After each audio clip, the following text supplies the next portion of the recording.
Bonjour, chers tous. Veuillez s'il vous plaît me confirmer que vous m'entendez très bien. Super. Bonjour, chers tous. C'est avec un réel plaisir que nous vous accueillons dans notre première session de la Web Académie du MTP 2026. Pour rappel, la Web Académie du MTP est une série de webinaires initiée par Umoatit depuis 2023 pour renforcer en continu les connaissances et les compétences des acteurs du marché financier régional, mais aussi des non-initiés sur des notions théoriques et pratiques en lien avec les marchés financiers. Nous vous souhaitons la bienvenue et vous remercions pour votre présence. Je suis Kieso Bigoulare, chargée de vulgarisation et de renforcement de capacité à Humo à titre, et j'interviens en qualité de modératrice de ce webinaire. Pour revenir à notre sujet de ce jour, notre choix s'est porté sur le thème de l'analyse de la viabilité de la dette et du financement des États de la zone UEMOA, car nous avons jugé qu'il est important pour vous, en tant qu'investisseur, de comprendre les principes de l'analyse de la viabilité de la dette, d'appréhender les enjeux de la soutenabilité de la dette publique, mais également de découvrir les bonnes pratiques de gestion et d'anticipation des risques liés à l'endettement. Pour nous entretenir sur cette thématique, nous avons l'honneur d'accueillir dans ce webinaire Monsieur Aruna Sow. Il est macroéconomiste à Humo à titre. En tant que spécialiste de la dette, il faut savoir que Monsieur Sow est ingénieur, statisticien, économiste, diplômé de l'École nationale des statistiques et de l'économie appliquée d'Abidjan.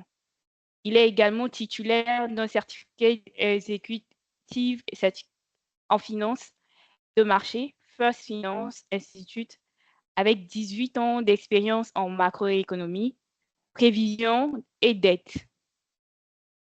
Il a rejoint Umoatit depuis 2019 et il analyse la conjoncture de l'UEMOA, les politiques budgétaires, la dette et la viabilité des stratégies d'endettement des États.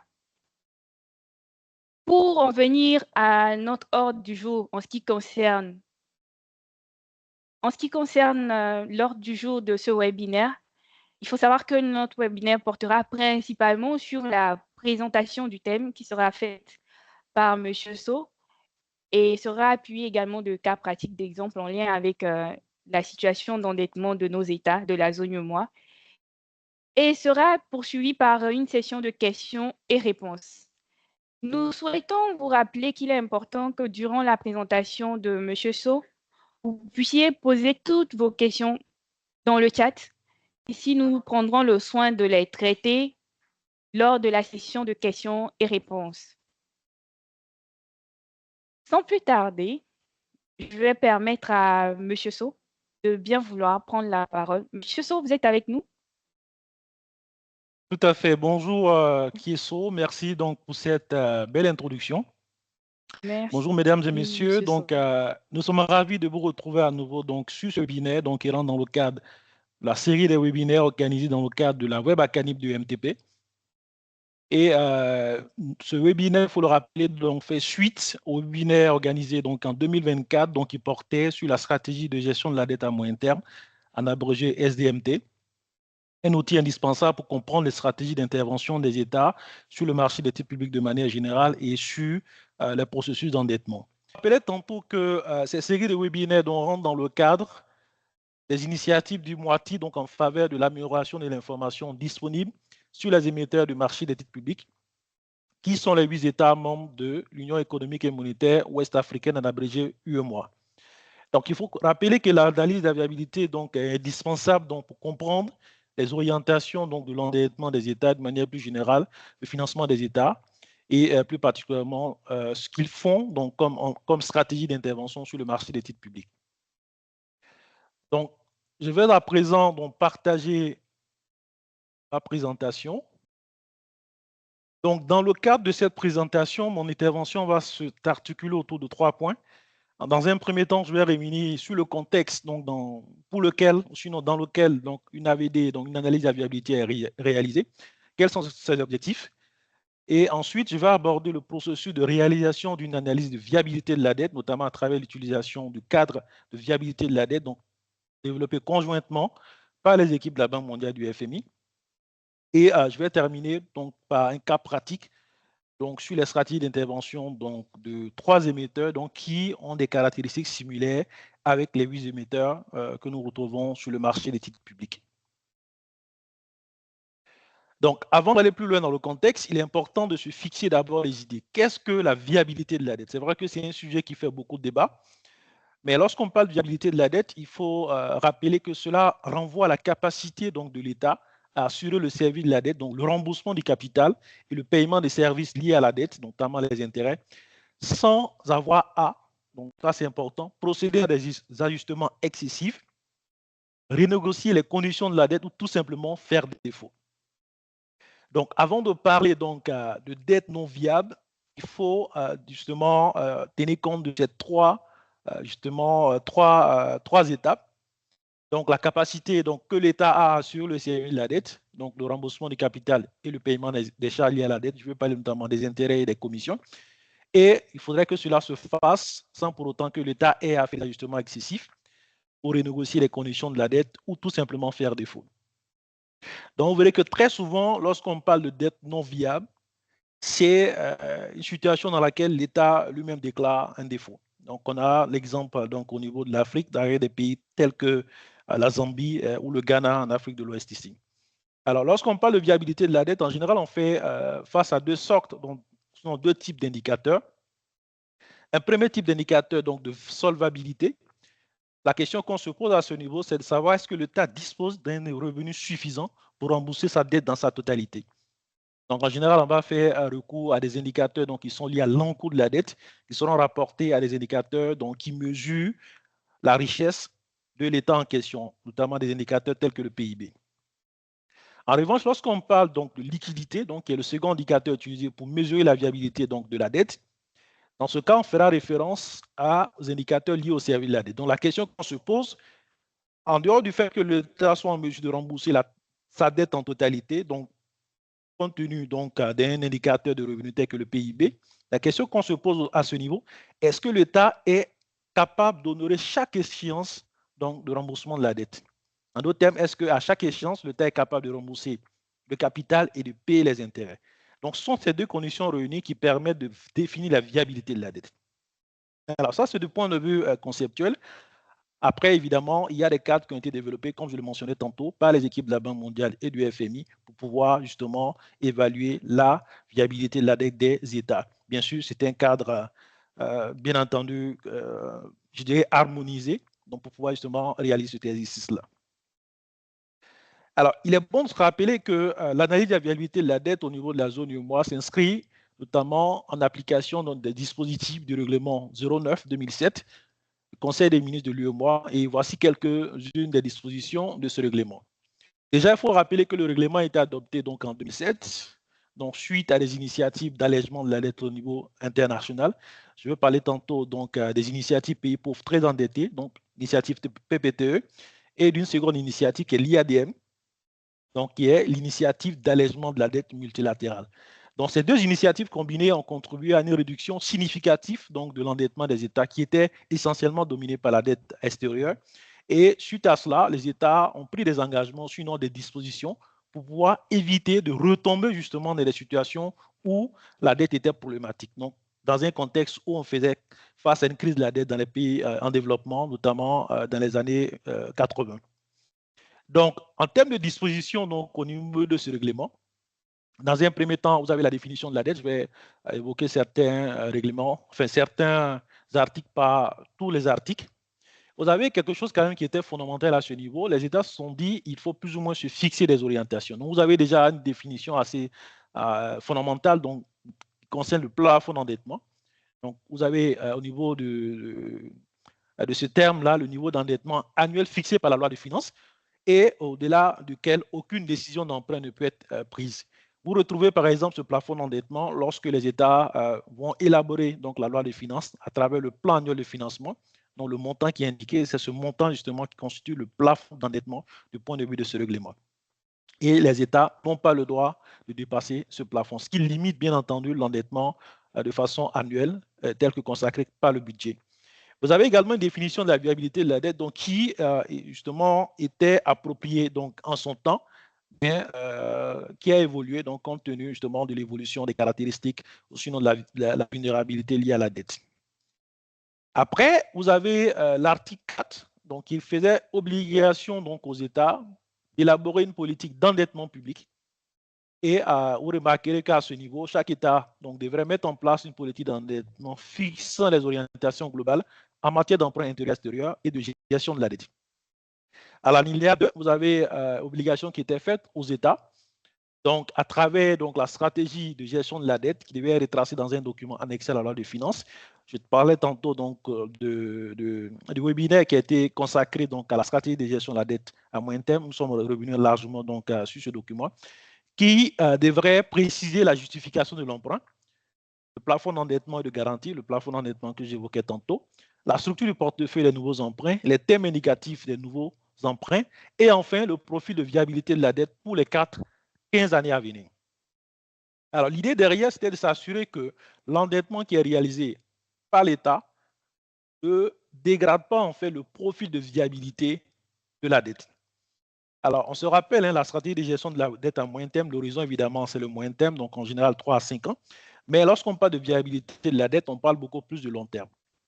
Et en général, les conséquences d'un endettement ne peuvent se mesurer qu'à la limite à moyen terme, voire à long terme. Donc, c'est pourquoi la stratégie de gestion de la dette à moyen terme et l'analyse de viabilité de la dette sont justement des exercices complémentaires. L'un se consacrant donc sur le court terme, lorsqu'on parle de stratégie de gestion de la dette à moyen terme en termes de rappel, cette stratégie va s'intéresser donc à la composition du portefeuille de la dette. Mais en revanche, lorsqu'on parle de l'analyse de la viabilité de la dette, on verra donc, par la suite, il s'agit justement de s'intéresser au niveau de son endettement et de s'assurer que ce niveau-là ne nous permette pas de nous retrouver dans une situation où la dette ne serait pas soutenable. Alors, à l'époque, on était conscient qu'il y avait plusieurs entités impliquées dans la gestion de la dette, donc il était fait obligation au niveau de chaque État d'adopter les mesures nécessaires pour organiser la coordination de la politique d'endettement et de la politique de gestion de la dette avec les politiques budgétaires et monétaires. À cet effet, chaque État devait mettre en place une unité de coordination, donc ce qui a abouti à la création de ce qu'on appelle communément dans nos États des comités nationaux de la dette publique. Alors, vous verrez qu'actuellement, il y a pas mal de réformes au niveau de la zone, donc tendant à créer une entité justement pour pouvoir regrouper, à défaut d'avoir une coordination donc, au niveau des entités impliquées dans le processus d'endettement, avoir une entité justement qui regroupe les principales fonctions de gestion de la dette. Chaque État avait 12 mois donc, à compter donc, de la signature donc, du règlement pour mettre en place ces structures de coordination. Donc, pour rappel, le règlement a été adopté en 2007, mais il faut se rendre compte que les États ont mis du temps justement pour pouvoir mettre en place ces structures de coordination pour diverses raisons. Parce qu'il faut rappeler qu'après les initiatives IADM et PPTE, la dette n'était plus un enjeu et la mise en œuvre donc, de ces unités, donc, de ces structures de coordination a mis du temps. Mais aujourd'hui, tous les États membres, donc au niveau de la zone, disposent de ces structures de coordination. Et ce sont ces structures de coordination, justement, qui sont en charge donc, de la réalisation de l'AVD, mais également de l'élaboration de la stratégie de gestion de la dette à moyen terme.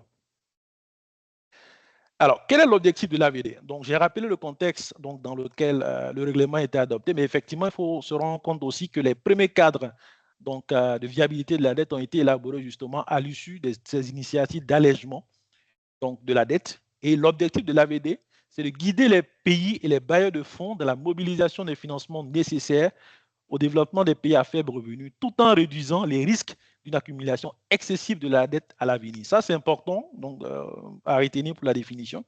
L'AVD, c'est une analyse prospective, c'est une démarche prospective. En général, lorsque on parle d'une situation dans laquelle la dette d'un pays ne serait pas soutenable, il faut se rendre compte qu'on a d'abord des prémices, des signaux. C'est pourquoi l'exercice va se consacrer donc sur un horizon de long terme, analyser justement ces signaux-là et pouvoir évaluer ces signaux en termes de risque Et en fonction de cela, les États devraient adopter des mesures pour pouvoir justement prévenir des situations dans lesquelles l'accumulation serait excessive. Alors, l'objectif, évidemment, de l'AVD est différent donc, en fonction des acteurs.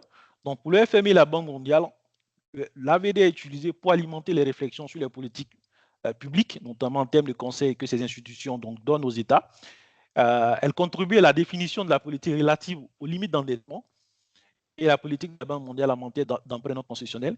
Vous verrez que les États en général qui sont sous programme avec le FMI notamment, lorsque vous voulez réaliser, sinon, si vous voulez avoir recours à un emprunt non concessionnel, il faut au préalable réaliser une AVD pour s'assurer que cet emprunt-là ne va pas dégrader le profil de viabilité donc, de vos indicateurs. Alors, également, ça constitue un élément de suivi macroéconomique puisque ça peut orienter justement la mise en œuvre des politiques budgétaires. Et pour les créanciers, l'AVD constitue donc un outil dans les politiques d'octroi de prêts. Pour les emprunteurs, notamment les États, donc l'AVD nourrit la réflexion donc, portant sur la politique budgétaire de manière générale et les stratégies de gestion de la dette. On aura l'occasion de le voir lors de cas pratiques évoqués tantôt au niveau du point 3. Alors, quel est le processus de réalisation d'une AVD? Je le mentionnais tantôt. Aujourd'hui, on a un cadre plus ou moins structuré qui existe, qui est le CVD, donc qui a été réalisé conjointement par les équipes de la Banque mondiale et du FMI. Alors, dans la suite de mon exposé, lorsque je parlerai de CVD, donc je vais plutôt évoquer le CVD donc, utilisé par les pays à faible revenu. Je donnerai les raisons par la suite. Il faut rappeler qu'on a deux cadres. On a le CVD, donc le cadre de viabilité de la dette pour les pays à faible revenu et le cadre de viabilité pour les dettes, de la dette pour les pays ayant accès au marché, donc notamment les pays émergents.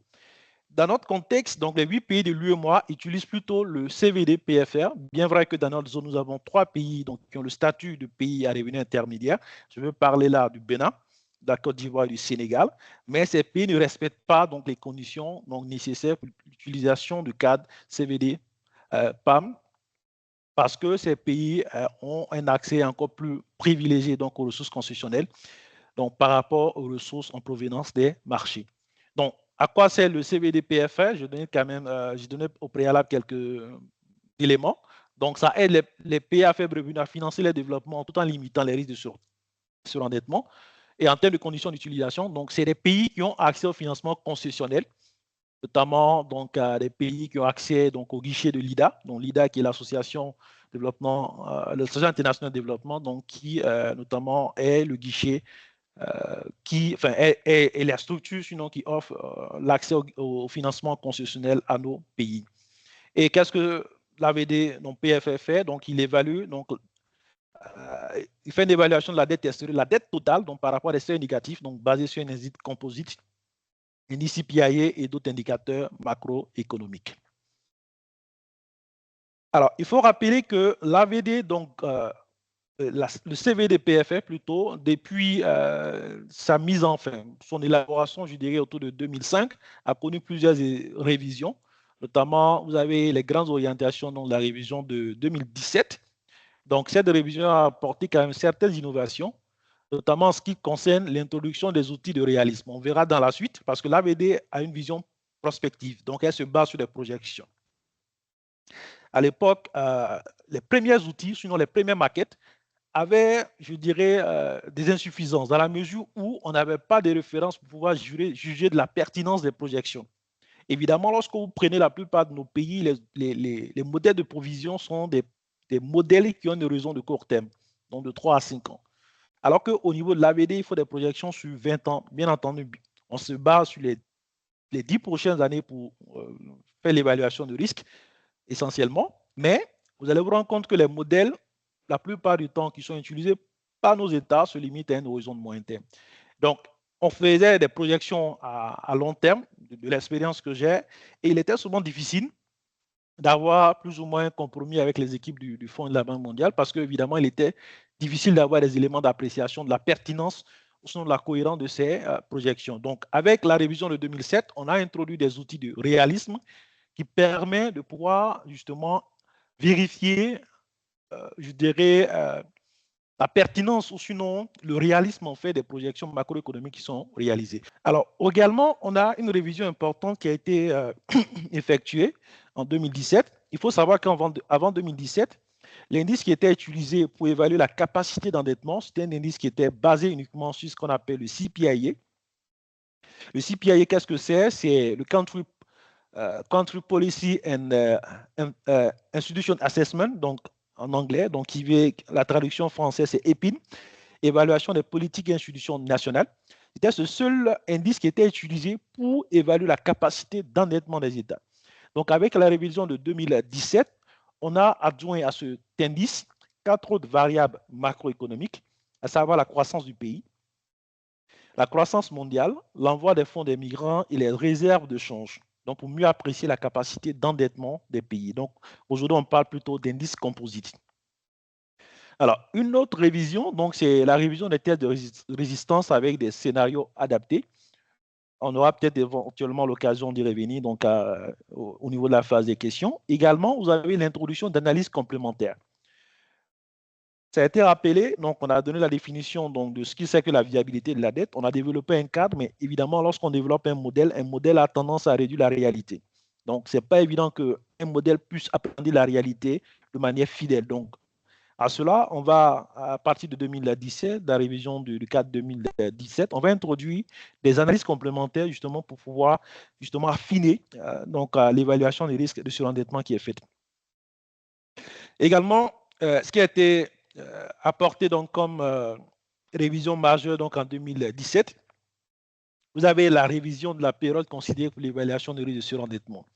Donc maintenant, on se concentre beaucoup sur, on a ramené dans l'évaluation des risques de surendettement donc aux 10 premières années de projection et on a ajouté des liens donc macroéconomiques au scénario de test de résilience pour pouvoir mieux saisir les effets donc des chocs. Alors, voici un peu donc résumé donc, les liens entre les différentes étapes lorsqu'on utilise le CVD pour réaliser une AVD. Dans un premier temps, on va procéder à la classification, donc la capacité d'endettement des pays, donc sur la base de l'indice composite, donc qui est composé donc, de l'EPIN, donc l'évaluation de la politique, des politiques et institutions nationales. C'est une évaluation qui est réalisée par les équipes de la Banque mondiale chaque année. Et les autres fondamentaux clés donc, de l'économie que j'ai tantôt évoqué. Et cette classification va donner le résultat suivant: capacité faible, capacité moyenne, capacité solide ou élevée. Ensuite, vous avez des projections donc, de référence. Donc, dans le scénario de référence, c'est le scénario qui est le plus plausible donc, au vu donc, des tendances des indicateurs macro. Ensuite, vous avez des tests de résilience donc, standardisés et qui vont, sur la base de ces tests, on va produire donc, des scénarios de choc. Et justement, sur la base des outils de réalisme, on va juger de la pertinence donc, des projections qui sont réalisées sur la base de ces différents indicateurs. Donc, je disais tantôt, donc, à la suite, donc, la classification, donc, la capacité d'endettement et les projections donc, macroéconomiques, donc scénarios de référence et les tests de résilience, donc, qui seront bien entendu analysés donc, avec les outils de réalisme. On aboutit à la classification, plus ou moins à l'évaluation, ce qu'on appelle l'évaluation mécanique donc, du risque de surendettement. Alors, comment est-ce qu'on procède? On va commencer dans un premier temps par l'évaluation du risque de surendettement extérieur. Et qu'est-ce qui va se passer? Donc, cette évaluation, donc, les résultats suivants: risque de surendettement, risque extérieur de surendettement faible, modéré, élevé ou situation de surendettement. On aura l'occasion de revenir en détail sur ces différentes classifications. Et lorsqu'on finit l'évaluation du risque extérieur de surendettement, il y a des analyses complémentaires qui peuvent être faites. Et sur cette base, on passe maintenant à l'analyse du risque global, du risque public global de surendettement. Là, on va s'intéresser à la dette globale, à la dette publique totale dans son ensemble. Et on a toujours les mêmes classifications: faible, modéré, élevé et situation de surendettement. Vous voyez que jusque-là, je ne parle pas de soutenabilité. Alors, ou sinon de viabilité. Alors, la viabilité, l'analyse de la viabilité va venir dans le cas où un pays sera en situation de surendettement. C'est dans ce cadre qu'il y aura des analyses complémentaires pour savoir si ce pays, si sa dette est viable ou pas. Alors, Une chose importante lorsqu'on parle de viabilité de la dette, en général, les outils ne permettent pas de dire si la dette est viable ou pas. Il faut des analyses complémentaires. Ça, c'est important, notamment sur la capacité du pays à honorer le service de sa dette à chaque échéance.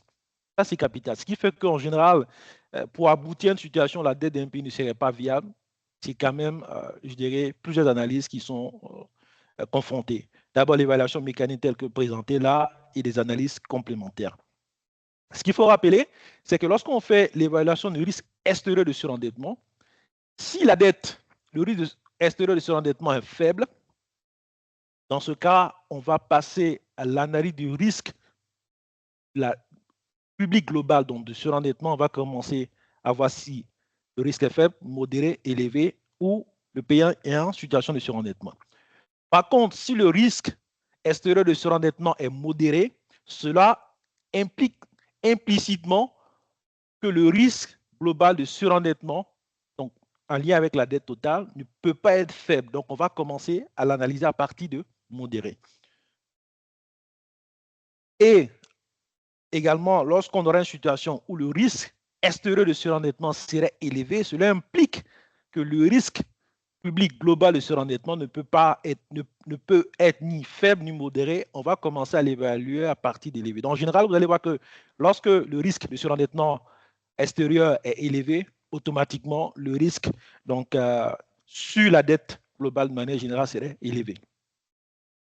Donc, cela dit, un élément important également lorsqu'on parle d'analyse de la viabilité de la dette, le principe est qu'on couvre la dette avec, en tout cas, le champ le plus large possible. Donc, en général, on prend le concept de dette publique et publiquement garantie. Qu'est-ce que cela recouvre? Vous avez là les différentes entités qui sont concernées. En général, dans nos pays, les données se limitent à l'administration centrale.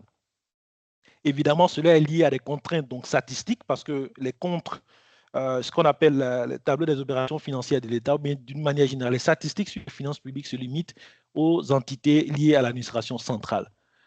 Évidemment, on va essayer d'inclure les garanties, parce qu'on a des statistiques donc, sur les garanties accordées par l'État, notamment aux entreprises publiques. Et on peut avoir aussi, dans certains cas, donc, la dette qui a été accordée par la Banque centrale. Dans notre situation, on a, je dirais, pratiquement pas dans ce type de dette, étant donné que la Banque centrale a mis fin aux avances statutaires, ce qui a consacré l'avènement sur la création du marché des titres publics. Alors, on parle de viabilité, on a parlé d'indicateurs. Quels sont les indicateurs qui sont considérés aussi bien pour la dette extérieure et la dette publique totale? Voici ces indicateurs. Au niveau de la dette extérieure, vous avez 4 indicateurs. Donc, je parlais tantôt d'indicateurs de solvabilité et de liquidité. Donc, pour la solvabilité, on va s'intéresser à la valeur actualisée de la dette extérieure, donc publique et publiquement garantie, en pourcentage du PIB. Ensuite, la valeur actualisée de la dette extérieure publique et publiquement garantie en pourcentage des exportations. Rappelez-vous, solvabilité, on va mesurer donc les indicateurs d'endettement par rapport à des indicateurs donc, de richesse, le PIB. Donc, le PIB, comme vous le savez, c'est la richesse créée au cours d'une année donc, au sein d'un État, dans la valeur totale, enfin, la somme totale des valeurs ajoutées. Et les exportations, évidemment, lorsqu'on parle de dette extérieure, c'est un indicateur qui permet de mesurer la capacité d'un pays à rembourser donc, sa dette extérieure. Alors, lorsqu'on parle de liquidité, je disais, on fait plutôt référence aux indicateurs liés au service de la dette. Donc, solvabilité, c'est les indicateurs liés au stock, à l'encours de la dette. Et la liquidité, c'est plutôt des indicateurs qui sont liés à quoi? Au service de la dette. Donc là, on aura servi la dette extérieure publique et publiquement garantie en pourcentage des exportations et servi la dette extérieure, donc publique et publiquement garantie en pourcentage des recettes. Donc après avoir évoqué les 4 indicateurs d'endettement extérieur, on en vient maintenant aux indicateurs d'endettement public total. Donc à ce niveau, c'est un seul indicateur donc, qui est utilisé. C'est la valeur actualisée de la dette publique et publiquement garantie, donc la dette totale bien entendu, en pourcentage du PIB. Remarque importante, vous verrez qu'ici, on ne parle pas de dette intérieure. La raison est toute simple parce que l'AVD tel que conçu jusqu'à présent est basé d'abord sur la dette extérieure, parce que la plupart du temps, sinon les problématiques liées à la dette dans les pays en développement provenaient de la dette extérieure.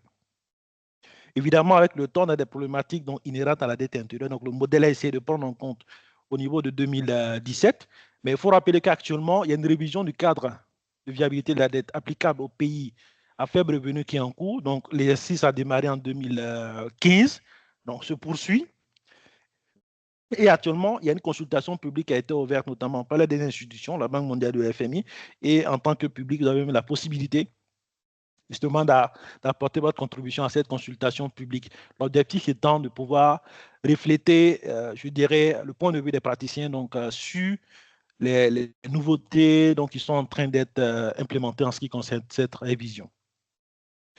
Donc, les 5 indicateurs donc, liés à la dette extérieure d'une part, donc 4 indicateurs, et la dette publique totale d'autre part, donc un indicateur, donc permettent de pouvoir, justement, sur la base des seuils qui sont définis, de pouvoir juger donc, du risque de surendettement à la fois extérieur et du surendettement total, donc en lien avec la dette publique. Alors, on parlait tantôt d'indicateurs, ou sinon de capacité d'endettement. On a un indice composite. Voici comment est-ce que l'indicateur est composé. Donc, on a l'EPIN, donc l'évaluation des politiques et institutions nationales. Et on a la croissance, bien entendu, c'est la croissance réelle. On a les réserves et on a les réserves, donc, au carré avec un coefficient moins. Donc, cela traduit un effet de seuil. Donc, lorsqu'on parle en termes statistiques, donc lorsqu'on met ce carré-là, un signe moins, ça suppose qu'à partir d'un moment, l'impact en fait de ces réserves-là deviendrait négatif. Vous avez également l'envoi des fonds et la croissance mondiale. Pourquoi? Parce que la croissance mondiale traduit, je dirais, une certaine demande donc vis-à-vis donc des pays à faible revenu, notamment en termes d'exportation. Donc, remarque, la croissance et la croissance mondiale sont exprimées en pourcentage.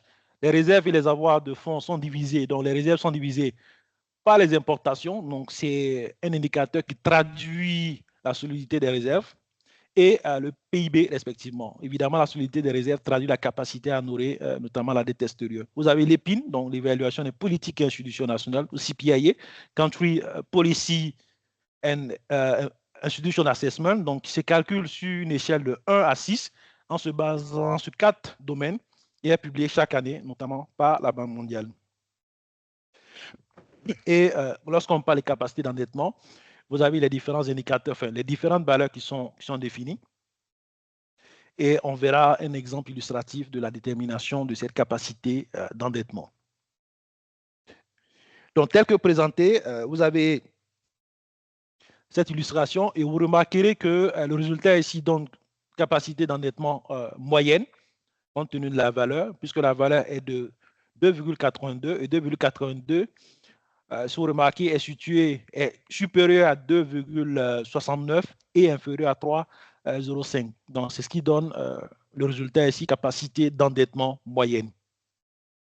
Autre chose à noter, vous l'aurez certainement remarqué, lorsque vous regardez la dernière colonne, donc en termes de contribution, vous remarquerez que l'EPIN, sinon le CPIA, en termes de contribution, une contribution quand même assez importante, donc de l'ordre de 42%. Ça, c'est un exemple illustratif, mais en général, certes, on a une révision, mais le CPIA, sinon l'EPIN, continue d'avoir une contribution significative dans la détermination de la capacité d'endettement.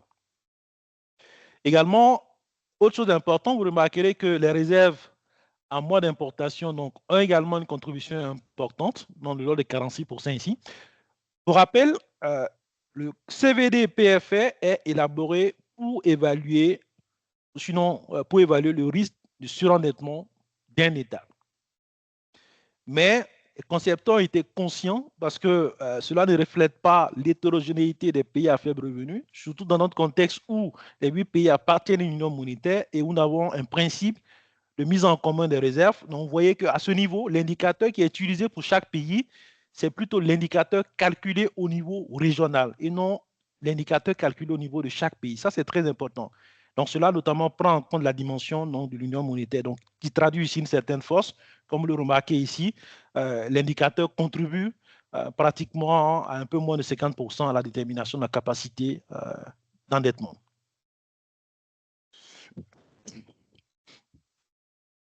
Alors, je parlais de CPIA, donc de l'IPIN. Comment est-ce qu'il est évalué? C'est un indice qui est calculé donc, sur la base d'une moyenne. Donc, de sous-indices, on a au total 16, donc répartis en 4 dimensions. Donc, vous avez la gestion économique qui va évaluer la qualité des politiques monétaires et de change, la qualité de la politique budgétaire et la qualité de la politique de gestion de la dette. Vous avez la deuxième dimension, la politique structurelle. Troisième dimension, politique en faveur de l'inclusion sociale et de l'équité. Et enfin, quatrième dimension, la qualité de la gestion et des institutions du secteur public. On va parler là du droit de propriété et de gouvernance fondée sur les règles, la qualité de la gestion budgétaire et financière, l'efficience de la mobilisation des recettes, capital donc en ce qui concerne la gestion de la dette, et la qualité de l'administration publique dans son ensemble, la transparence, un thème qui revient constamment dans les débats, la redevabilité et la corruption dans le secteur public. Donc, les résultats de cette évaluation sont publiés chaque année par la Banque mondiale. Alors, quels sont les seuils? On parlait tantôt de seuils en ce qui concerne donc les indicateurs de viabilité. Donc, voici les seuils respectifs.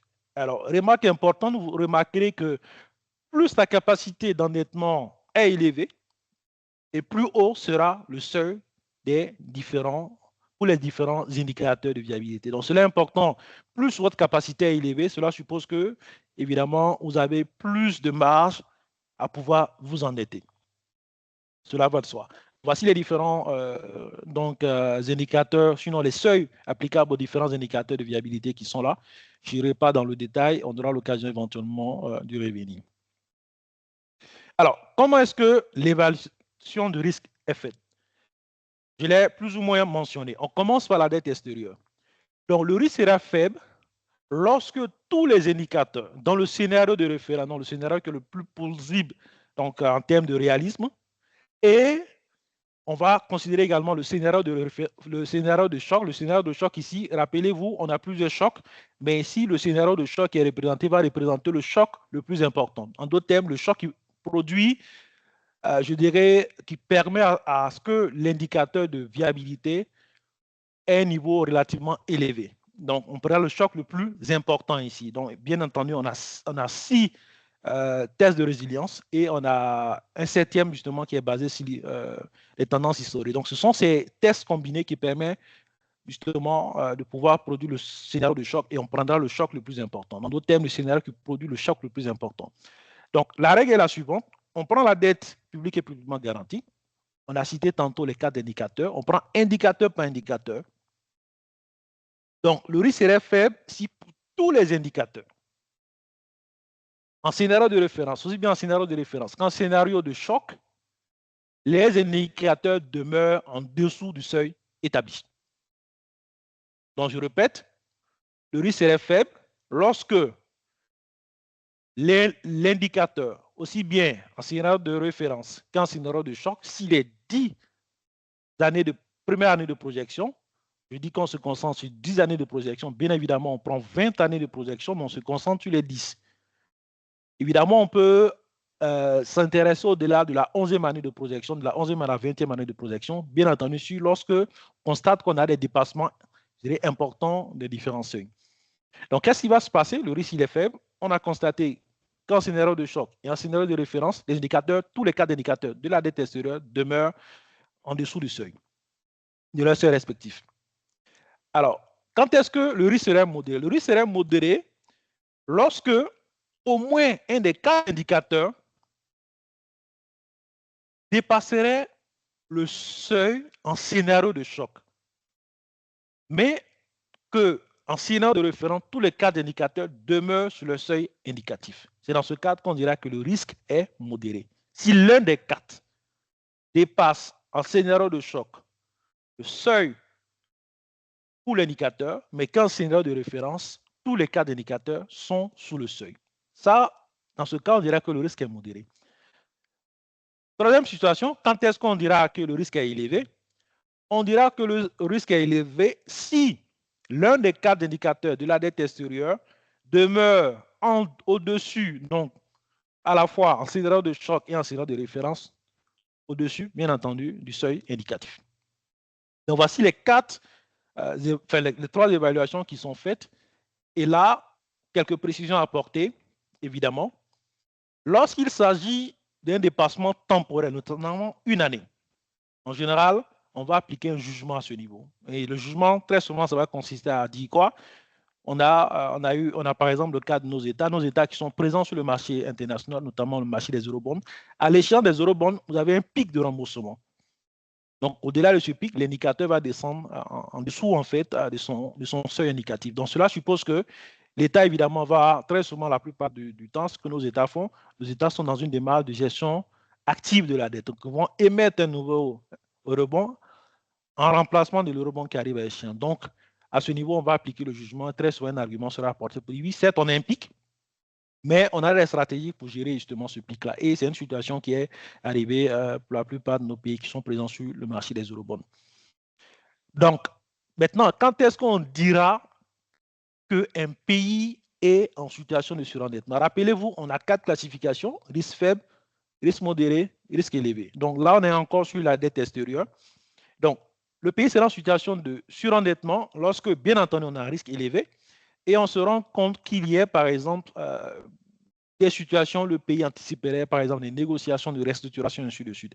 Mais jusqu'à présent, même dans ces situations, la dette peut être toujours viable. Si, bien entendu, les initiatives entreprises par le pays permettent de rétablir une stratégie qui permet de stabiliser les indicateurs ou de revenir à une situation où les indicateurs vont redevenir en dessous des indicatifs. Donc, le principe qui a été énoncé là pour l'évaluation du risque de surendettement extérieur, ce même principe s'applique pour l'évaluation du risque de surendettement de la dette globale. Et j'ai rappelé, lorsque le risque extérieur de surendettement est modéré, évidemment, pour la dette totale, le risque ne peut pas être faible. On va commencer à l'évaluer à partir de modéré. Tout comme lorsque le risque de surendettement extérieur serait élevé, l'évaluation pour le risque de la dette totale va démarrer à partir de risque élevé et peut aboutir à une situation de surendettement. Bien entendu, sur les conditions que j'ai décrites là, sont observées, où le pays ferait face à des difficultés, mais qui entreprendrait des mesures pour pouvoir justement ramener la dette dans une situation beaucoup stable et à stabiliser et à faire revenir les indicateurs en dessous donc de seuil indicatif.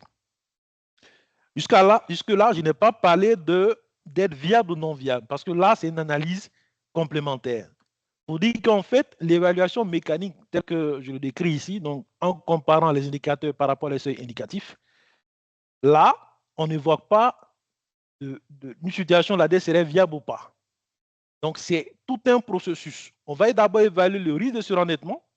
Lorsqu'il est élevé, on va voir si certaines conditions sont réunies. On dira que le pays est en surendettement, mais un pays peut être en surendettement et avoir toujours une dette viable.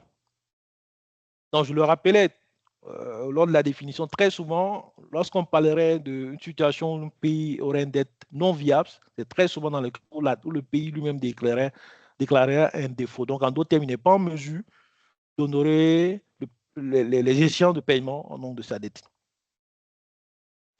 Alors, cet exercice appliqué à l'ensemble des 8 pays de la zone donne les résultats suivants. Et il est important de rappeler ici la fréquence à laquelle une AVD est réalisée. Une AVD, idéalement, est réalisée chaque année. Donc, pour les pays qui sont sous programme de FMI, dans le cadre des consultations au titre de l'article 4, vous verrez que dans les rapports qui sont produits, vous avez une analyse de la viabilité donc, qui est faite. Aussi, vous verrez que très souvent, lorsqu'un pays demande une dérogation, donc un critère de performance donc, lié au programme, notamment lorsqu'il veut avoir recours à une dette non constitutionnelle, donc une AVD sera sollicitée pour s'assurer effectivement que ce recours n'ait pas d'incidence sur la viabilité de la dette. Donc là, c'est important. Et aussi, lorsque un pays veut conclure un programme de le FMI, une analyse de la viabilité de la dette sera réalisée. Évidemment, on veut s'assurer que le pays soit en mesure de pouvoir rembourser le FMI.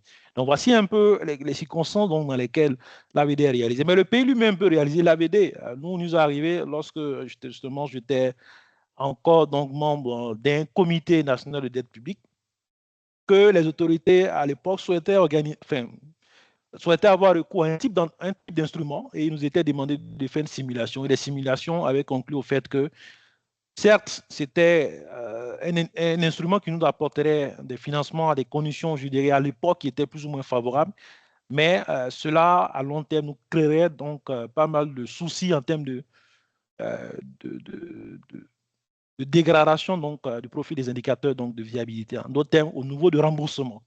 Hein, parce que rappelez-vous, lorsque vous avez recours, par exemple, je l'évoquais tantôt aux eurobonds, à chaque échéance au remboursement des eurobonds, vous avez souvent un pic. Et lorsque vous avez des montants relativement élevés, cela peut justement constituer donc, des préoccupations en termes de viabilité de la dette. C'est pourquoi, dans la zone, vous avez des pays, par exemple, qui ont fait des émissions d'eurobonds avec un amortissement sur les 3 dernières années pour permettre justement de pouvoir lisser à minima donc, le paiement de ces instruments-là. Donc, voici les résultats donc, tels que évoqués. Et vous remarquerez très souvent que le problème lié à la viabilité, enfin, au risque de surendettement, très souvent provient de la dette extérieure. De par la conception même de l'outil en tant que tel, mais également par le fait qu'aujourd'hui, au niveau justement de la dette extérieure, tel que les indicateurs ont été présentés, très souvent la vulnérabilité va venir au niveau des indicateurs de liquidité.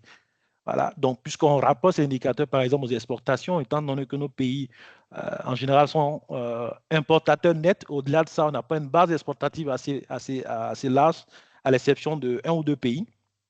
Vous verrez que lorsqu'on va rapporter le service de la dette aux exportations, l'indicateur serait plus ou moins, je dirais, très élevé et serait en situation de choc au-delà des seuils indicatifs. Donc, pour les différents pays, alors ce qu'il faut rappeler encore une fois de plus, hein, sur la base de ces résultats, la dette de l'ensemble des 8 pays, sur la base des derniers résultats disponibles, la dette est viable. Bien vrai qu'on regarde ici, donc les risques partent donc de modéré à élevé et la capacité d'endettement donc de faible à élevé, donc faible pour un pays et l'ensemble des États de la zone sont en capacité d'endettement moyenne et on a 2 pays qui sont ensuite en capacité de surendettement élevé. Évidemment, il faut tenir compte aussi de la date à laquelle donc, ces évaluations ont été réalisées. On aura l'occasion d'y revenir.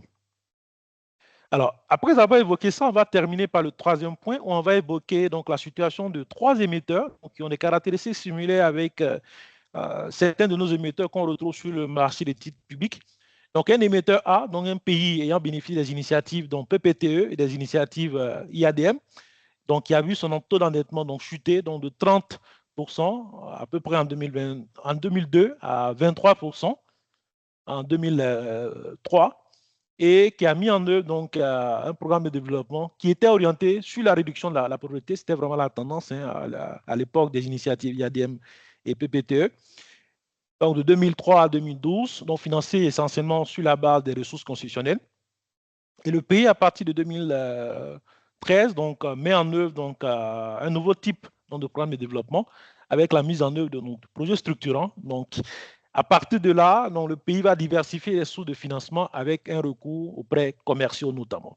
Étant donné qu'avec le temps, donc, les prêts concessionnels étant limités, donc pour financer donc, les besoins de financement donc, des États et pour justement réduire le déficit en infrastructure, les pays vont s'orienter de plus en plus donc, des financements qui ne sont pas exclusivement concessionnels.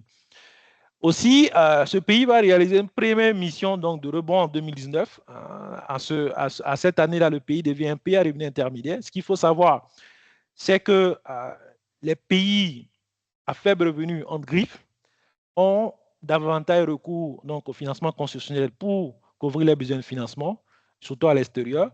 Mais lorsque le pays quitte de statut de pays à faible revenu au statut de pays à revenu intermédiaire, vous avez cette fenêtre, donc ce recours-là au financement constitutionnel se réduit progressivement. Donc, les pays anticipent cela et commencent déjà à diversifier donc, les sources de financement et à avoir recours à des financements non constitutionnels.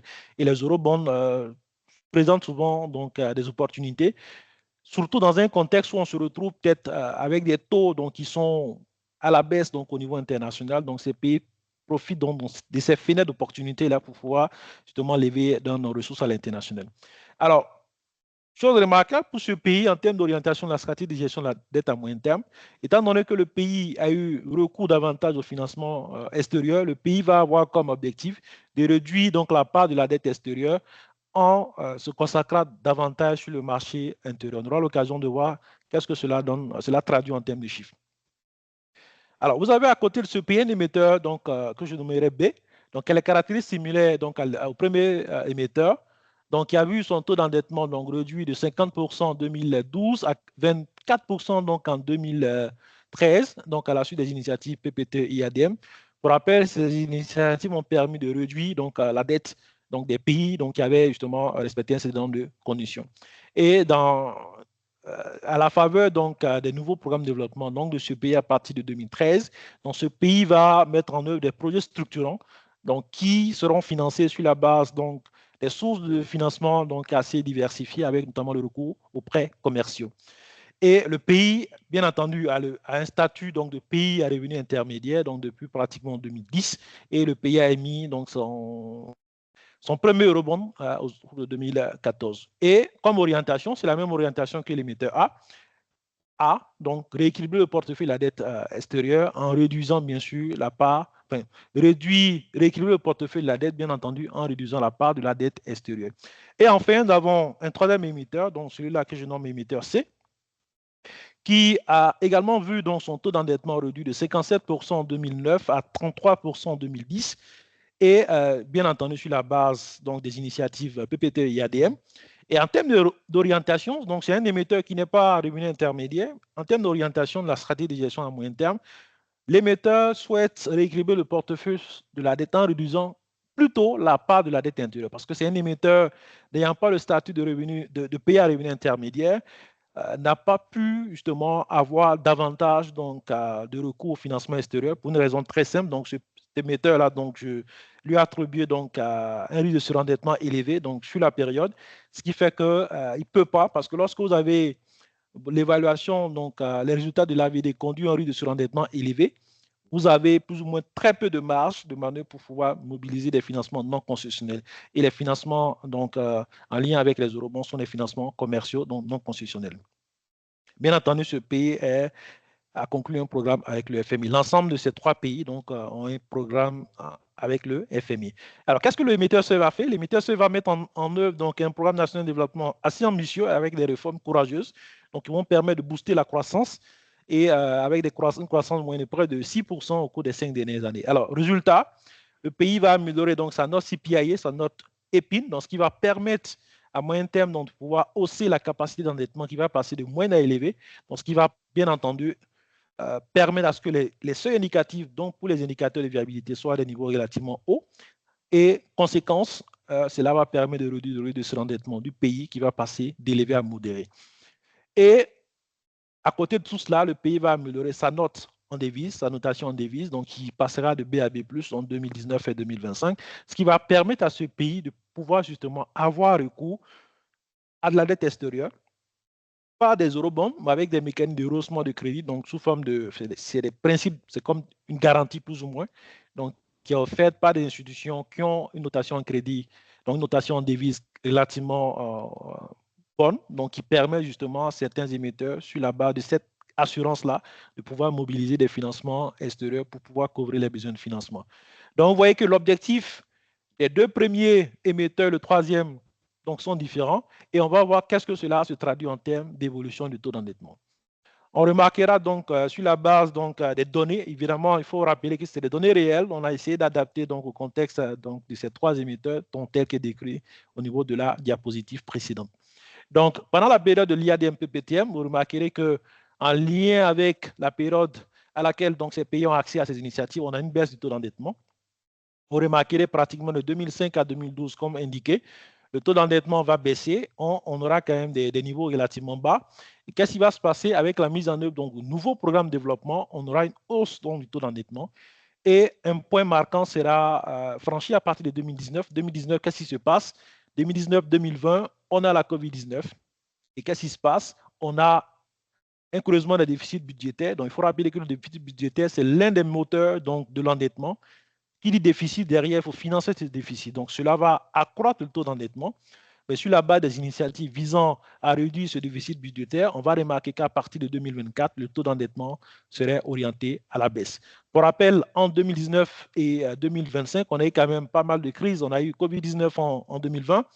Mais rappelez-vous, à la sortie de Covid-19, notamment en 2022, on a eu l'invasion donc de l'Ukraine par la Russie. Donc, cela a contribué à la hausse donc, des prix, notamment des produits importés au niveau de la zone, et cela a entraîné de la part des gouvernements la mise en œuvre donc, des programmes de filets sociaux pour pouvoir soutenir les couches les plus vulnérables de la population.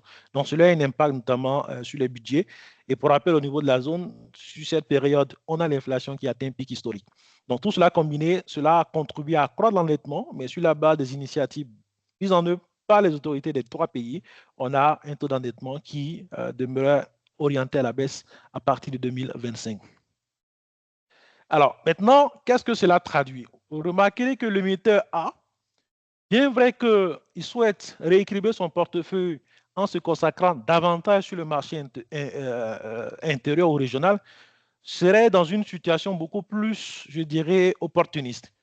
Parce que c'est un émetteur qui va toujours continuer à regarder ce que le marché international donne, va continuer à regarder les opportunités offertes à l'extérieur et serait beaucoup plus tenté toujours de pouvoir couvrir son besoin de financement sur la base de financement extérieur, bien entendu en comparant les taux qui sont pratiqués donc, sur le marché intérieur comparativement à ce qui est pratiqué sur le marché intérieur. Alors, c'est une analyse qu'on respecte tout à fait, mais quand même qui comporte des risques. Des risques pourquoi? Parce qu'il peut arriver des situations où le recours au marché extérieur peut être fermé, on l'a vu dans un passé récent. Et qu'est-ce qui peut être dommageable dans le cadre d'une telle stratégie? C'est le repli sur le marché régional qui ne serait pas tout à fait possible parce que l'émetteur n'aurait pas justement contribué en griffe à développer ce marché, à pouvoir créer des situations qui lui permettraient de pouvoir mobiliser davantage sur ce marché. Alors, à contrario, vous avez l'émetteur B, donc, qui a le même objectif que l'émetteur A, qui va vraiment, je dirais, appliquer cette stratégie de rééquilibrage de son portefeuille. Donc, il va émettre davantage donc, sur le marché régional.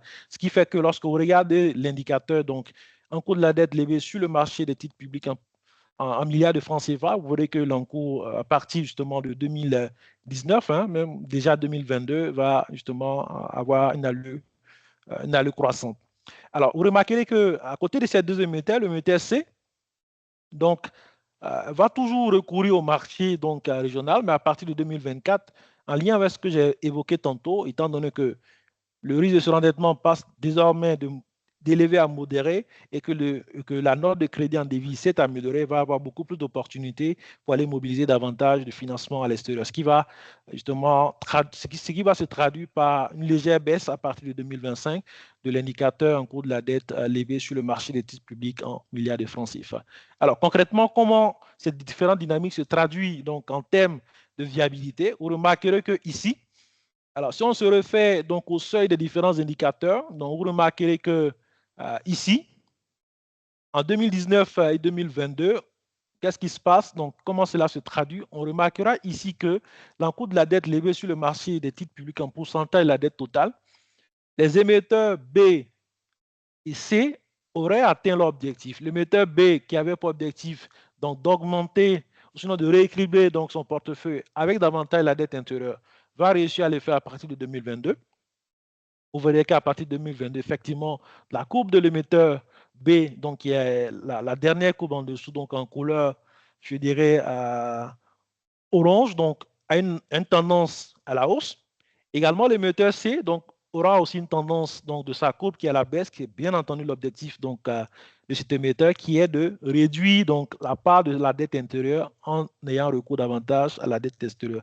En revanche, l'émetteur A, donc, qui est resté dans une posture justement d'opportuniste, donc il profite toujours des opportunités donc, offertes par le marché extérieur ou sinon international, aura plutôt une tendance, hein, on voit bien entendu la tendance donc, de la part de la dette levée sur le marché régional en pourcentage de la dette totale. Ce pourcentage-là est en baisse. Cela suppose que cet émetteur n'aurait pas atteint son objectif, qui est de rééquilibrer son portefeuille avec davantage de la dette intérieure. La conséquence, comment cela se traduit donc sur les indicateurs de viabilité? Nous avons pris ici l'indicateur service la dette extérieure sur les recettes d'exportation. J'ai évoqué tantôt, c'est l'un des indicateurs justement pour lequel certains de nos émetteurs se retrouvent plus ou moins pas en difficulté, mais pour lesquels on a un dépassement de seuil. Alors, vous remarquerez que sur la période notamment des initiatives IADM PPTE, l'émetteur C avait une situation où on avait un dépassement ponctuel. Évidemment, ça, c'est l'historique. Mais lorsqu'on regarde donc à partir de 2019, 2019, vous voyez qu'on a deux dépassements donc, ponctuels, notamment 2019 et 2000, je dirais 22. Et cela, très souvent, est lié à quoi? C'est lié à l'échéance des eurobonds, comme je l'évoquais tantôt. Mais cela ne se traduit pas par une dégradation du risque de surendettement, étant donné que ces émetteurs ont une stratégie d'endettement, sinon un endettement prudent, et ont recours à la gestion active, ce qui permet justement de pouvoir mitiguer ou sinon pouvoir réduire l'exposition à leur exposition à certains risques. Donc, pour rappel, qu'est-ce qui va se passer lorsque on est dans une situation où justement on a recours à la dette extérieure, surtout la dette de marché, en particulier les eurobonds, on a une vulnérabilité par rapport à cet indicateur qui est le service de la dette extérieure sur les recettes d'exportation. Encore, lorsqu'il s'agit de dépassement temporaire, je le disais, d'une année, cela ne se traduit pas par une dégradation du profil de viabilité. Mais cela devient inquiétant dans une situation où l'émetteur n'a pas la possibilité de se refinancer justement sur le marché international. Donc, c'est pourquoi la stratégie justement des deux émetteurs A et B qui consiste à rééquilibrer davantage leur portefeuille et davantage la dette intérieure est salutaire. Mais pour l'émetteur B, c'est une stratégie plus ou moins qui est en train d'être mise en œuvre. Mais pour l'émetteur A, on a une hésitation parce que pour cet émetteur, l'extérieur continue toujours à lui offrir des conditions de financement à la limite qui lui sont favorables. Mais le véritable problème, ou sinon le risque avec une telle stratégie, c'est que très souvent, on ne voit pas le risque lié donc, à la dette extérieure jusqu'à ce qu'il se manifeste. Pourquoi? Parce que on se dit on aura toujours recours au marché extérieur, c'est vrai, mais le passé récent nous montre qu'on peut avoir des situations où ce accès n'est pas plus ou moins permis, on peut dire ça comme ça. Ou bien, qu'est-ce qui peut arriver? Il peut arriver aussi qu'on se trouve dans une situation où les taux seront à la hausse et se financer à l'extérieur devient de plus en plus coûteux. Donc, je vais m'arrêter là pour l'illustration. On aura certainement l'occasion d'y revenir lors de la séance des questions-réponses. Et terminer par les défis et perspectives. Là, c'est important. Je le disais tantôt qu'au niveau du règlement 09-2007 qui a été adopté au niveau de la zone UMOA, l'objectif c'était de mettre en place des unités de coordination, notamment les comités nationaux de développement, enfin, comités nationaux de la dette publique, autant pour moi. Dans la plupart des pays, ces comités ont été mis en place, mais l'opérationnalisation pose problème. Donc, on a un défi du point de vue institutionnel. Et comme je l'évoquais tantôt, vous verrez qu'aujourd'hui, dans certains pays, on a des initiatives qui tendent justement à mettre en œuvre des réformes avec la création d'entités qui regroupent les principales fonctions liées à la gestion de la dette. On a un autre défi, celui-là qui est statistique, qui est lié à l'élargissement de la couverture et la production des statistiques de la dette de qualité. Pourquoi? Parce qu'on l'a vu, l'AVD doit s'intéresser à une couverture beaucoup plus large. Alors que lorsqu'on regarde aujourd'hui les AVD qui sont produits, on se concentre davantage donc, sur la dette de l'administration centrale pour laquelle on a une exhaustivité des statistiques. L'objectif aujourd'hui, c'est de pouvoir étendre cette couverture au secteur public de façon large. Alors, on a aussi un défi lié aux critères de classification de la dette intérieure et extérieure, surtout en lien avec la dette donc levée sur le marché régional. Pour rappel, c'est un marché régional. Donc, l'AVD a été conçu pour les pays, pris individuellement. Mais lorsqu'on se retrouve dans une situation d'un marché régional où les règles sont communes pour l'ensemble des acteurs résidant dans le marché, enfin résidant dans l'Union, vous voyez que lorsqu'on applique la classification sur la base de la résidence, pour rappel, c'est ce qui est préconisé dans le manuel de l'AVD. Mais sauf que dans notre contexte, ça pose quand même un certain nombre de difficultés en termes d'appréciation de risque. Et d'ailleurs, lorsque vous regardez la SDMT, dans la SDMT, le principe, bien entendu, il s'agit d'une évaluation de risque, on va se baser beaucoup plus sur une classification basée sur la monnaie, donc sur la devise. Donc le CFA, donc toutes les dettes émises en CFA seront considérées comme étant de la dette intérieure. Mais lorsqu'on vient au niveau de l'AVD, il y a une nuance, parce que l'AVD fait intervenir un autre compte macroéconomique qui est la balance des paiements. Par exemple, les exportations sont produites sur la base de la résidence. Donc, sur cette base, pour avoir une cohérence au niveau des agrégats macro, évidemment, au niveau des manières de l'AVD, c'est le critère de la résidence qui est démise. Évidemment, on permet dans certains cas, et c'était le cas justement dans notre zone, et moi, quand j'étais impliqué dans ces exercices-là, au tout début, on a été un pays qui a expérimenté les premières maquettes donc, de l'AVD. C'était le critère lié à la devise qu'on utilisait parce qu'on avait une insuffisance en termes de production des statistiques. Mais aujourd'hui, dans la zone, on arrive aisément à produire des statistiques sur la base de la résidence des détenteurs des titres émis sur le marché, mais quand même avec une nuance parce que pour les banques, dont les détenteurs pour compte propre, on arrive à avoir cette distinction de manière, je dirais, exacte. Mais pour, par exemple, les titres que les banques achètent pour compte de tiers, notamment pour la clientèle, il n'est pas évident de pouvoir avoir la résidence exacte du détenteur final. Donc, ce qui fait que cette production sur la base de la résidence, bien vrai qu'elle s'est améliorée, il y a quand même des défis liés à cela. Du point de vue du mois-titre, évidemment, lorsqu'on parle d'investisseurs étrangers, on parle d'investisseurs qui ne seraient pas résidents au niveau de la zone, étant donné que les mêmes règles s'appliquent à tous les investisseurs qui sont résidents de la zone, que ces investisseurs soient résidents dans le pays émetteur ou ne soient pas résidents dans le pays émetteur, mais qui soient résidents au niveau de l'Union. Donc, c'est une problématique qu'on discute régulièrement avec des institutions telles que le FMI et la Banque mondiale. Mais toute chose, l'objectif pour nous, c'est vraiment d'aboutir à une évaluation qui soit fidèle aux caractéristiques de nos pays. Et mieux, avec la révision de 2017, comme je l'évoquais tantôt, le fait qu'on ait inclus donc le recours au jugement, cela permet, dans certains cas, de pouvoir nuancer l'évaluation qui serait issue d'une évaluation, je dirais, mécanique du risque, qui serait basée sur la confrontation des indicateurs par rapport à les seuils indicatifs. Alors, je terminerai par le défi troisième défi, je dirais, opérationnel, c'est vraiment de passer d'une gestion passive de la dette à une gestion active de la dette. On l'a vu, hein, donc, pendant la période en PPT, IADM, donc, on avait essentiellement une dette qui était concessionnelle. Donc, une dette concessionnelle, qu'est-ce que c'est? C'est une dette en général avec une maturité relativement longue, avec des taux d'intérêt relativement faibles. Donc, des dettes qui peuvent aller, je dirais, autour de 40 ans, et des périodes de grâce de 10 ans, avec un taux d'intérêt de 0,75. Donc, l'amortissement, lorsqu'on regarde le profit d'amortissement, est suffisamment plat. Donc, ce qui fait que à l'émission, déjà, plus ou moins, on anticipe sur le risque, on a moins de risques.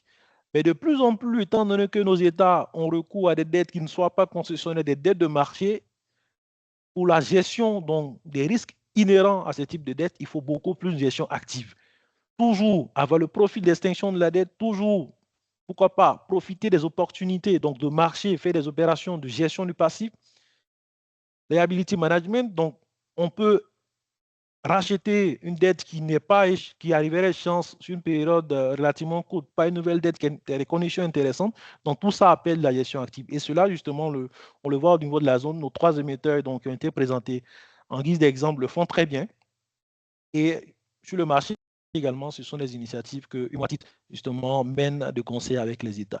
Donc, je suis au terme de ma présentation, donc je vais m'arrêter là et je te repasse la parole pour la séance des questions-réponses. Merci, M. So, pour cette présentation riche, claire, précise, avec des illustrations très claires, bien expliquées. Donc, nous allons passer à la session de questions-réponses. Nous avons reçu un certain nombre de questions et je vais vous partager les premières questions, si cela vous convient.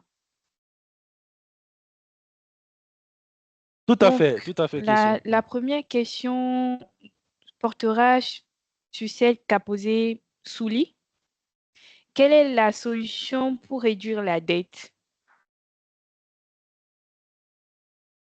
Je répète, Monsieur So? Oui, alors, donc, quelle est la solution pour réduire la dette? Merci bien à M. Souli pour cette question. Alors, en général, lorsque vous voulez réduire la dette, vous avez plusieurs canaux.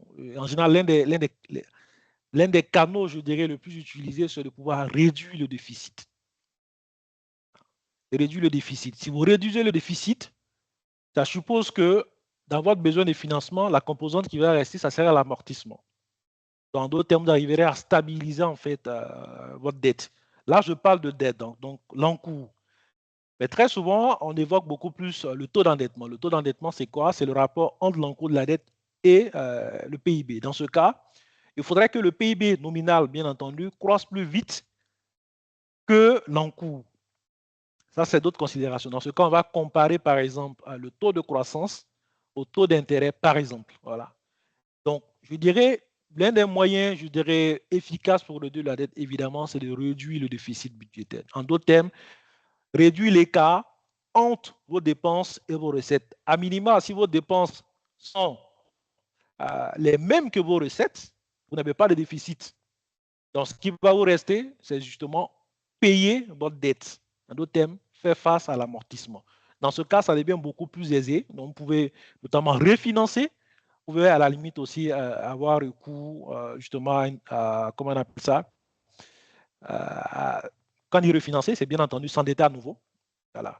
Donc, le canal, je dirais, c'est vraiment réduire le déficit. C'est pourquoi dans la zone, vous entendrez ce terme-là qui revient très souvent pour dire, on parle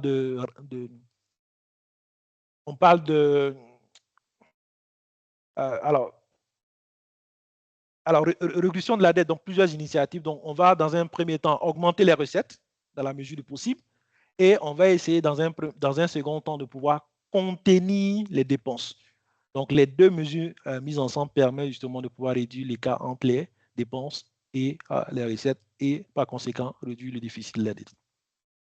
Et c'est le terme technique complet, c'est la consolidation budgétaire. Merci, monsieur, pour cette réponse. Alors, comme deuxième question de Souli, c'est est-ce que la titrisation pourrait en être une des solutions pour réduire la dette? Alors, il faut peut-être contextualiser. Peut-être qu'est-ce qu'on parle de titrisation? Réduire, je ne dirais pas non. On va plutôt peut-être changer les caractéristiques parce que titrisation, ça suppose peut-être que vous avez une créance qui ne serait pas un titre public et justement, on va passer par un mécanisme de telle sorte que cette créance, ça devient un titre public. C'est un mécanisme qui peut être beaucoup plus avantageux, sinon intéressant pour, je dirais, le créancier.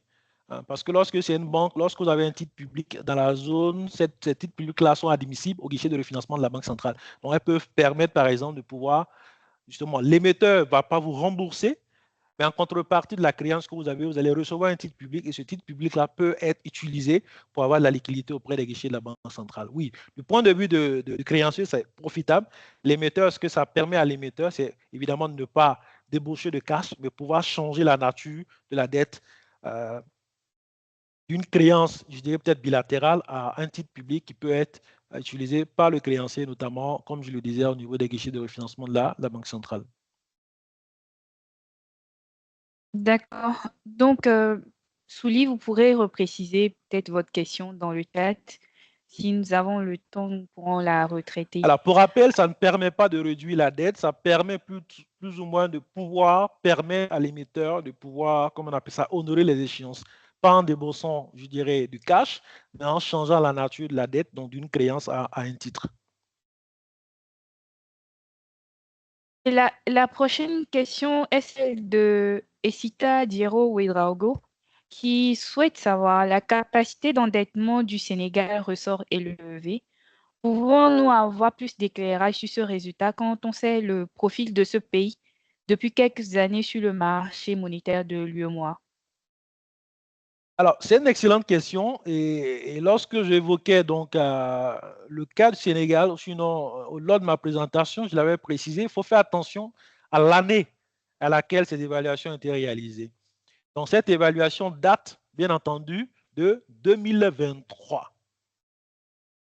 Donc, l'évaluation est consistante, ou sinon, l'évaluation, je dirais, tient compte du contexte donc, de 2023, contexte dans lequel on n'avait justement pas ces situations comme nous connaissons. Je n'ai pas vraiment envie de développer. Je pense qu'il y a d'autres instances où ce sujet a été largement abordé.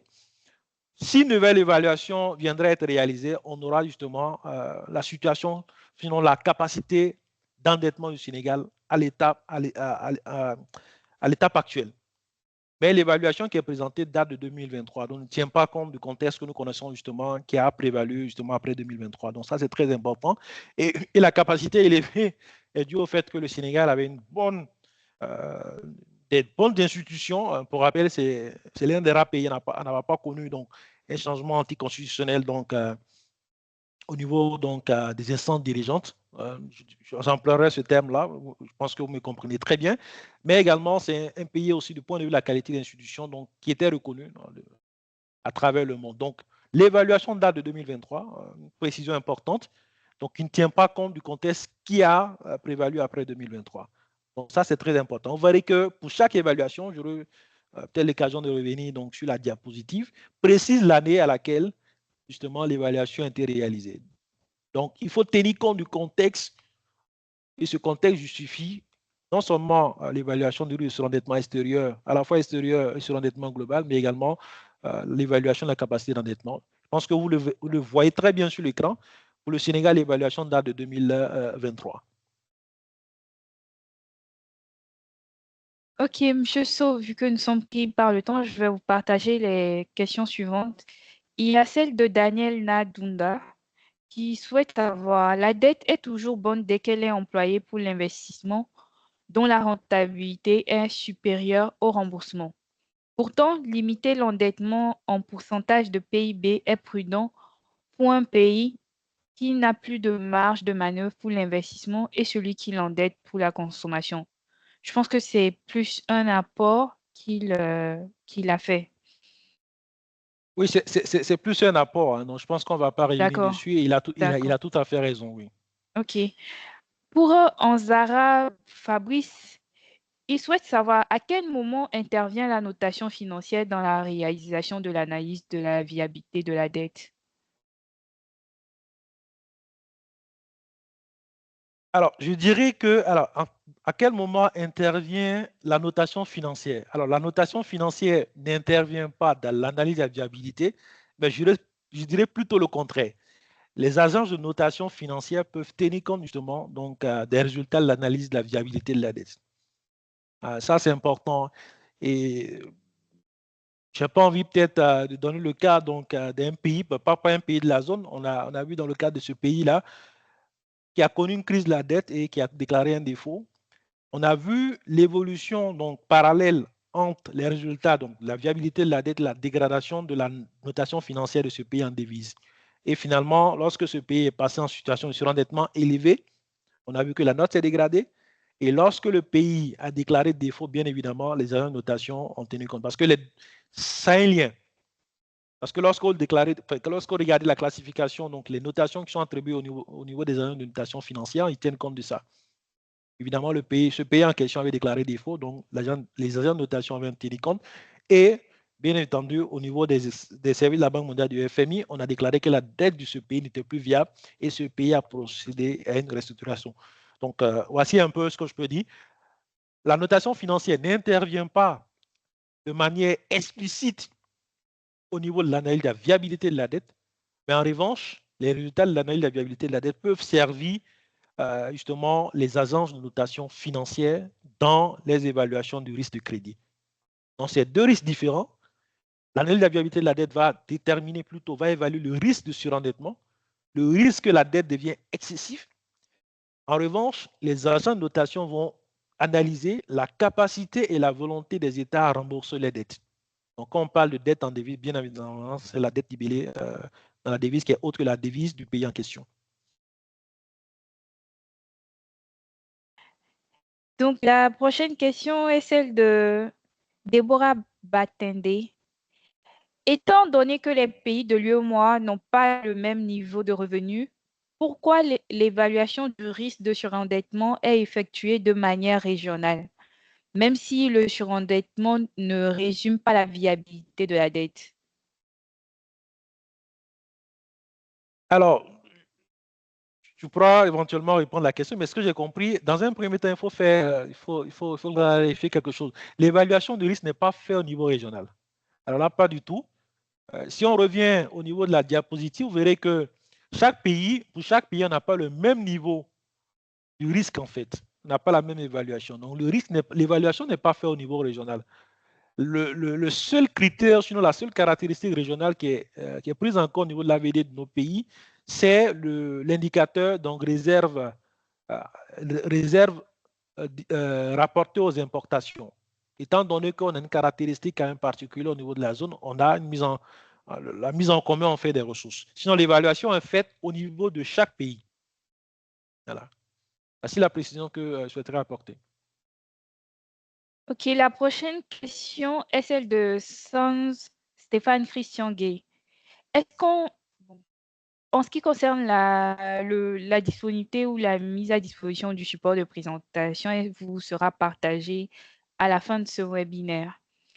Donc, Mustapha Hervé souhaite savoir, est-ce que l'évaluation de la capacité d'endettement prend-il en compte l'endettement net des États? Car il y a certains États qui contractent des dettes extérieures et placent les fonds temporairement dans les banques commerciales à des taux plus rémunérés? Alors, ce qu'il faut savoir, alors je suis en train de revenir donc, sur la partie de la présentation où vous avez justement donc, l'évaluation de la capacité d'endettement. La capacité d'endettement, voici les composants. C'est un indice composite, donc qui est composé à la fois donc, de ce qu'on appelle l'EPIN, donc l'évaluation, donc la note EPIN, donc de l'évaluation des politiques et institutions nationales. Donc c'est une évaluation qui est réalisée chaque année donc par la Banque mondiale et un certain nombre de variables économiques. Donc vous voyez que les variables liées à l'endettement n'interviennent pas dans l'évaluation de la capacité d'endettement. Ça c'est important. Donc ce qui fait qu'évidemment donc, les aspects qui ont été évoqués donc, par notre participant n'interviennent pas dans l'évaluation de la capacité d'endettement. Voici la composante. Voici les composants. Donc, c'est l'épine. Donc, une note qui est entre de 1 à 6, pardon, et les différentes variables économiques qui sont considérées dans l'évaluation de la capacité d'endettement. Donc, j'espère avoir répondu à la question. La question suivante est celle d'Alain Écou. Quelle est la justification de l'intégration de l'EPIN, de la croissance économique, des réserves internationales, des transferts de fonds des migrants et de la croissance mondiale dans la construction de l'indicateur composite de la capacité d'endettement? Alors, c'est une excellente question. Il faut rappeler, c'est qu'avant 2017, dans l'évaluation donc de la capacité d'endettement, c'était uniquement l'épine qui était prise en compte. Donc, les concepteurs donc, du cadre ont estimé que cette évaluation n'était pas robuste. Donc, ils ont décidé donc, de faire une révision. Donc, 2017, qu'est-ce qui se passe? On intègre ces variables parce qu'on estime que ces variables-là rendent compte, je dirais mieux, donc, de la capacité d'endettement. Et mieux, qu'est-ce qu'on va faire? On va prendre en compte un indice composite qui va toujours comporter l'épine, mais qui va, parce qu'on suppose que plus la croissance est forte, la croissance économique d'un pays est forte, plus la capacité à s'endetter est élevée. Dans nos thèmes, plus la croissance est forte, derrière, on a la capacité à mobiliser davantage de ressources intérieures, ainsi de suite. Également, lorsque vous regardez des indicateurs liés aux réserves, l'intuition derrière, c'est que plus vous avez des réserves importantes, et plus vous avez une capacité importante à rembourser, par exemple, votre dette extérieure. Parce que la dette extérieure, très souvent, est libellée en devises. Et la croissance mondiale, il est tantôt effleuré, c'est qu'on suppose que lorsque la croissance mondiale est importante, qu'est-ce qui va se passer? On aura plus ou moins une hausse de la demande mondiale, ce qui est plus ou moins profitable pour les pays à faible revenu qui exportent, par exemple, certains types de produits dont les prix peuvent être à la hausse dans un contexte où la croissance mondiale serait élevée parce qu'on aura une demande mondiale qui va suivre. Donc, voici à peu près les raisons qui ont justifié à ce qu'on passe d'un indice qui était composé uniquement de l'épine pour évaluer la capacité d'endettement à un indicateur composite qui tient en compte encore de l'épine, mais d'un certain nombre de variables économiques qui rendent mieux compte de la capacité d'endettement des États. Et mieux, l'indicateur est évalué sur la base d'une moyenne sur 10 ans, donc les 5 dernières années et les projections sur les 5 prochaines années, pour dire que c'est un indicateur justement qui ne varie pas, qui est relativement stable dans le temps. Et autre chose importante, pour qu'on ait un changement au niveau de cet indicateur dans la capacité d'endettement qui est basé sur l'indice composite, il faudrait qu'on ait 2 changements successifs. Donc, genre, par exemple, 2 années successivement, qu'on ait une évaluation qui, pour un pays, par exemple, qui était à capacité faible, que le résultat donne capacité moyenne 2 années dessus. Donc, le changement dans le temps est relativement stable. La prochaine question est celle d'Aïda Sam. À part les déficits budgétaires chroniques dont les États font face et les besoins croissants en investissement d'infrastructures, quels sont les autres facteurs de l'endettement des pays de la zone UEMOA?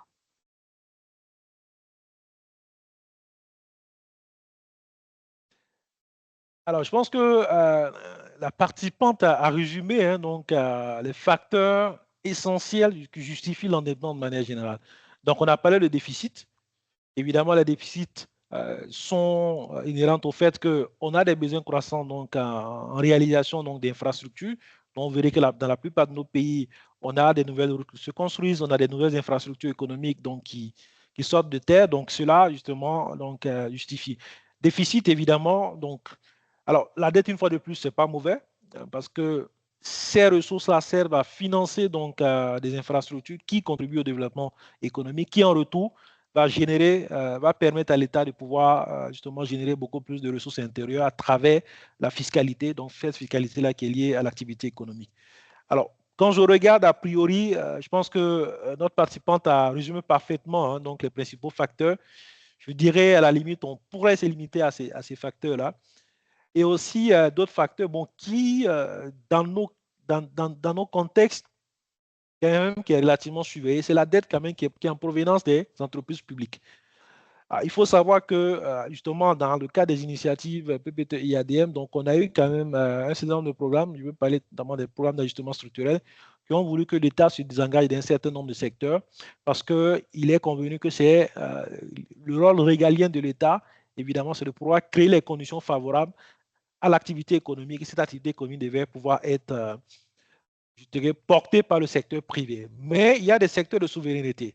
Vous avez par exemple des entreprises, je vais parler là des entreprises donc, qui sont en charge de la production, par exemple, d'électricité, les entreprises de distribution, par exemple, de production et distribution d'eau, qui sont quand même des secteurs essentiels dans une économie.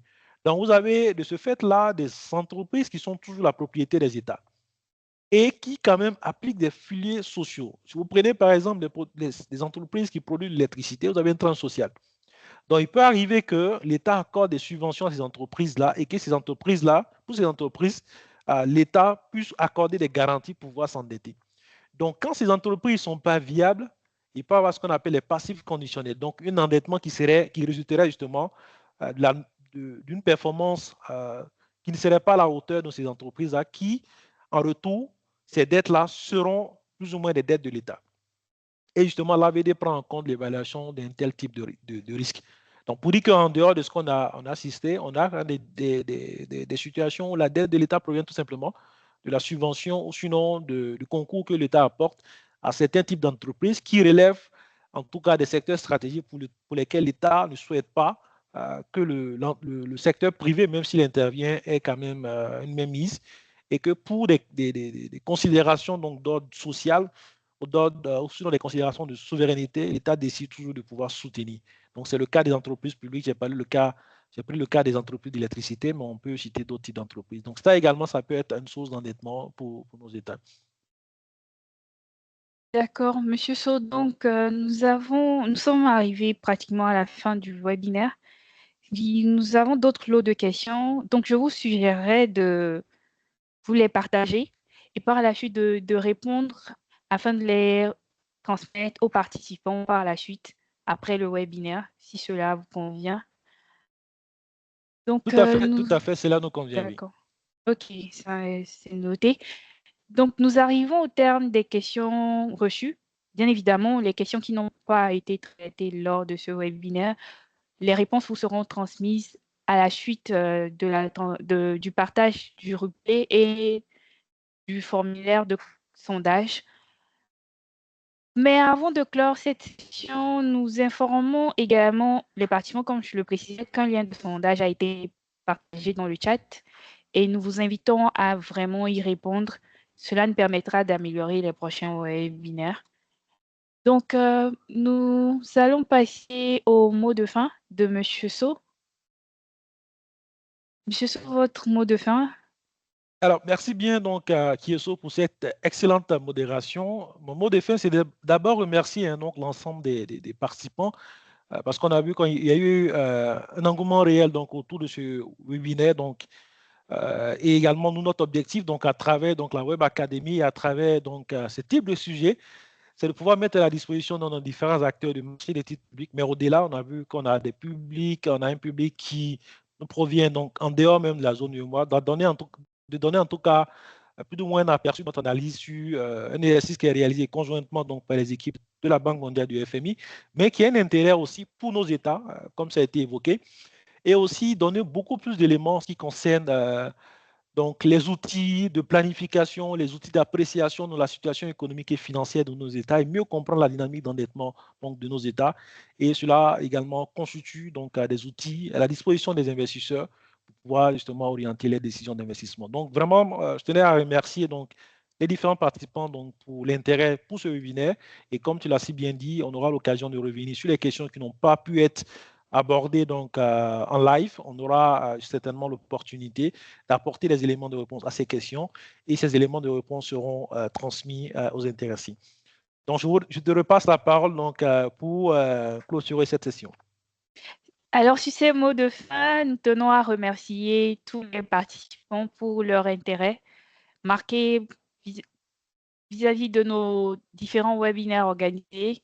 Et nous souhaitons également remercier M. So pour son intervention de qualité qui nous a véritablement permis de mieux comprendre l'analyse de la viabilité de la dette et pour son partage d'expérience.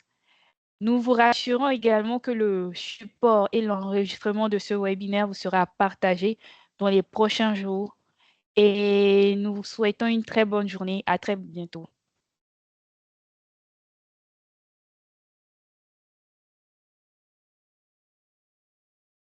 UMOA Titres, bâtissons ensemble le marché des titres publics.